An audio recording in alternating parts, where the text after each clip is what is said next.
Live from downtown Detroit, home of WDIV and Click on Detroit, Local 4 News at 5 starts now.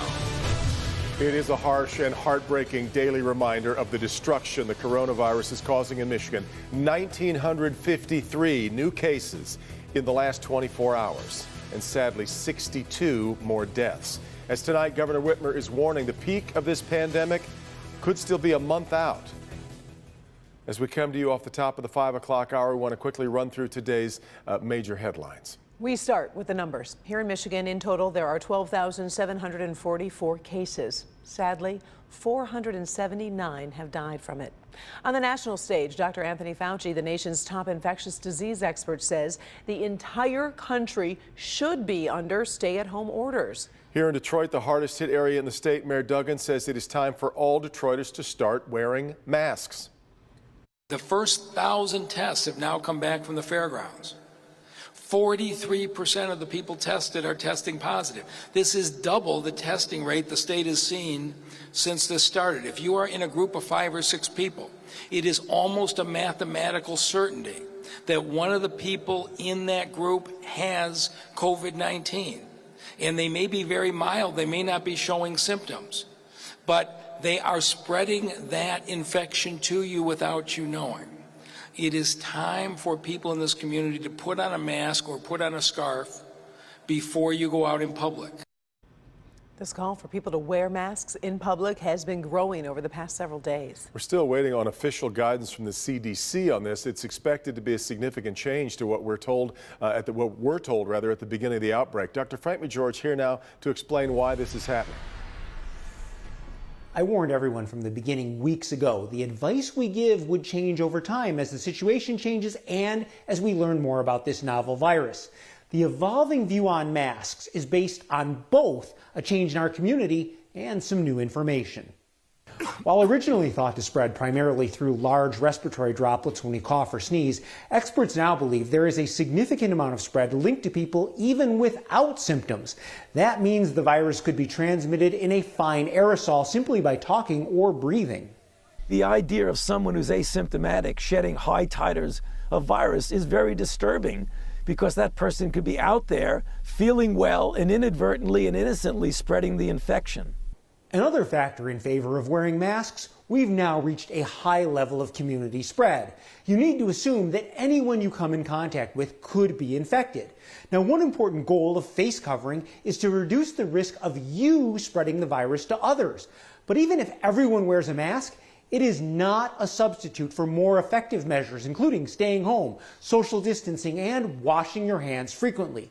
There is still much to learn about this new virus. We have to be humble. I've been doing infectious diseases now for almost 50 years, and I could tell you, I don't fully understand exactly what the mechanism of that is, and we really need to figure it out, because it can be completely devastating rapidly in one person and absolutely nothing in another person.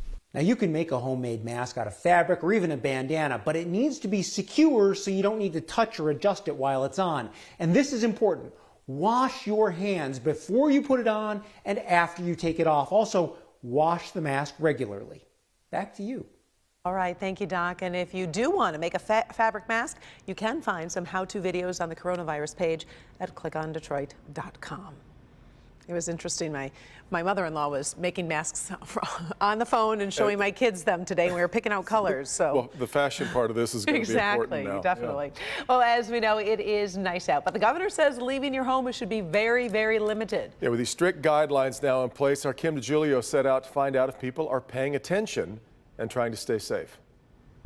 With the warmer weather here, many people are looking forward to getting outside and enjoying the sun.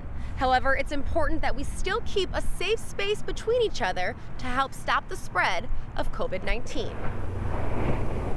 Oh, we came out here to walk and get some fresh air in the sunshine. The sun is shining and people are getting out on the riverfront to enjoy that vitamin D. We just had to get out. It was like confined for the last 8 days.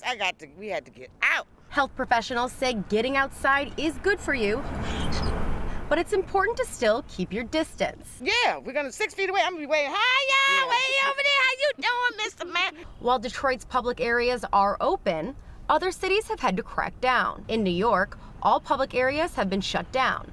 basketball rims even removed. There is no congregating allowed. In Chicago, the lakefront closed indefinitely. Back here in Michigan, the governor says this. Now, getting out for a walk is a good thing, good for your physical health and your mental health and your emotional health, and that's something that we encourage people to do. But just because it's a beautiful day doesn't mean that you should take risks. Based on what we saw today in Detroit, as you stay to the side, give it plenty of space. people were out and about, but still following the guidelines of social distancing. 6 feet away from everybody, everybody. If we can keep it that way, we'll get through this tough time a lot quicker. Prayers for Detroit. And the we world. coming out of this. We coming out, y'all. And the world. And the world, too. Yeah. Now, if you are outside, just remember to use your best judgment. Again, based on what we saw today in Detroit, people were following the guidelines of social distancing. So now let's just make sure we keep it that way so our parks and trails can remain open. In Detroit, I'm Kim DeGiulio, Local 4. All right, thank you, Kim. Metro Detroit liquor store owner says lottery sales are putting both the public and his employees at risk. As our Jamie Edmonds reports, he's calling for the state to shut it down until this crisis is over. It's right there in the name, A&B Liquor and Lotto, but the owner here says the latter won't be happening for quite some time.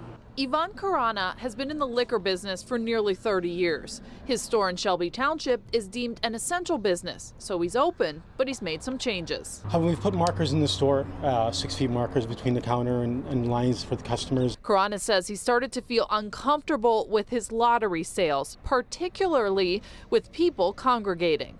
Some people sit in the store and do it, and it causes people to sit there longer in line. And so he made a decision that's bad for business, but he believes good for our health and safety. We have turned off our lottery machine as of a couple days ago. Mayor Mike Duggan had similar concerns over Detroit liquor stores. Probably the one thing that bothers me are the lines with the lotto tickets, and we got to find a way for people not to be so clustered together. Karana got this message from Michigan Lottery on Wednesday that reads in part, you must immediately cease lottery sales if you are unable to implement social distancing measures.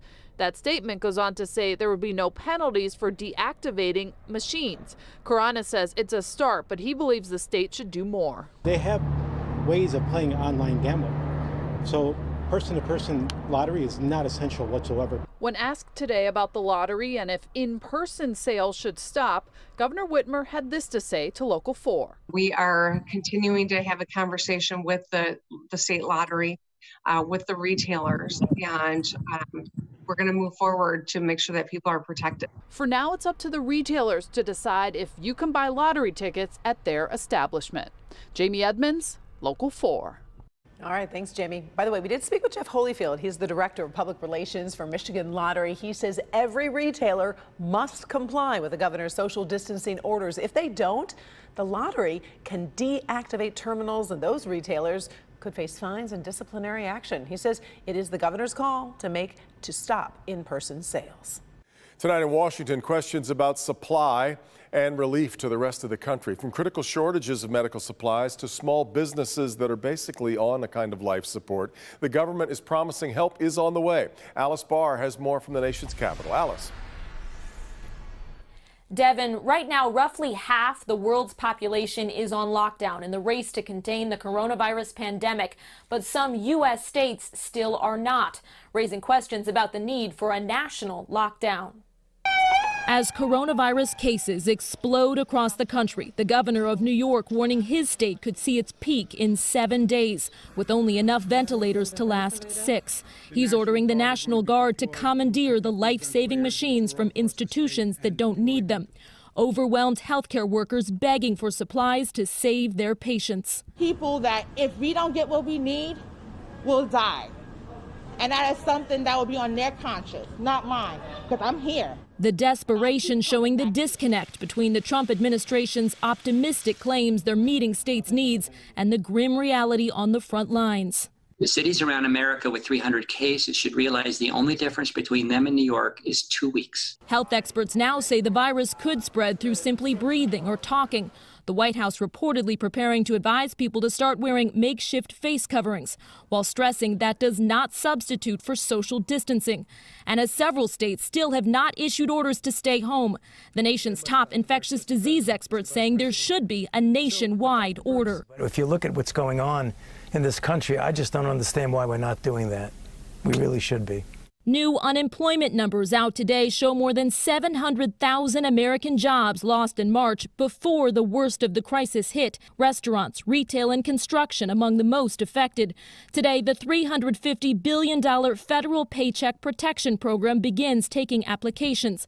Small businesses can apply for loans through their existing banks, and businesses won't have to repay the loans if all employees keep getting paid. But some banks say they just got the rules and aren't ready. Laid-off workers across the country are struggling to file for unemployment. Some calling their overwhelmed state offices hundreds of times without getting through. Others logging onto websites that are crashing under the demand. In Washington, Alice Barr, Local 4. Okay, Alice, and we are, of course, expecting the daily update from the president and the coronavirus task force from the White House. We will take you to that live as soon as it gets underway. A new mother is sharing her story to try to get you to stay home and stay safe. My symptoms, although not critical like a lot of people are experiencing, I would consider them rather severe. The coughing alone. New tonight, she details her own battle against the coronavirus while she was 8 months pregnant. Paul. Man, what a day. Look at the visibility. It's clear as a bell. Well, maybe clear as a Belle Isle. That's a great shot of Belle Isle there from our downtown sky cam. But we do have a cold front coming in for the weekend. We'll time it all out for you straight ahead. With schools not getting back to session, you'd think that the state would give some direction on what kind of learning should be done. The state says they can't for a specific reason.